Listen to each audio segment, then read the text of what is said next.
Kryedemokrati Sali Berisha tha se me ngjarjet e fundit siç ishte dhe rrëzimi i kërkesës së SPAK për të dhënë autorizimin për arrestimin e Ballukut, rrezikohet që shqiptarëve të mbyllen dyert e BE-s. Ai tha se rrezikohet që të anulohen të gjitha marrëveshjet e firmosura me Bashkimin Evropian deri më tani. Ka antarë të BE-s të cilët mendojnë se Shqipëria kurrë s'mund të jetë antare e BE-s. Prandaj Edi Rama dhe Aleksandar Vučić na dhanë një zgjidhje, nuk duan vetës merrim me ta. Ka dhe lobist, ka dhe ekstremist të majt, të cilët janë të pandrejshëm rrafshi ideologjik. Ata bëjnë avokatin e Edi Rams në çdo tyrezë ku ndodhen.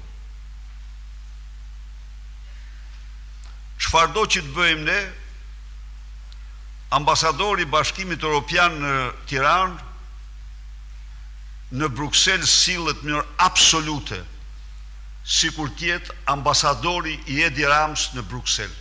Berisha po ashtu ka bërë thirrje sërish qytetarëve shqiptar që të marrin pjesë në protestën e 22 marsit. Nga ligji dhe drejtësia, me këto që ke bërë, nuk do ketë forcë në botë që të mbro. Hiqe nga mendja. Shqiptarve është i jashtëzakonshëm urrëtia e tyre ndaj kësaj qeverie që e vjedh dhe varfron dhe u shkatron jetën çdo ditë është e jashtëzakonshme. Ndaj dhe ne vazhdojmë kryerritjen tonë paqësore.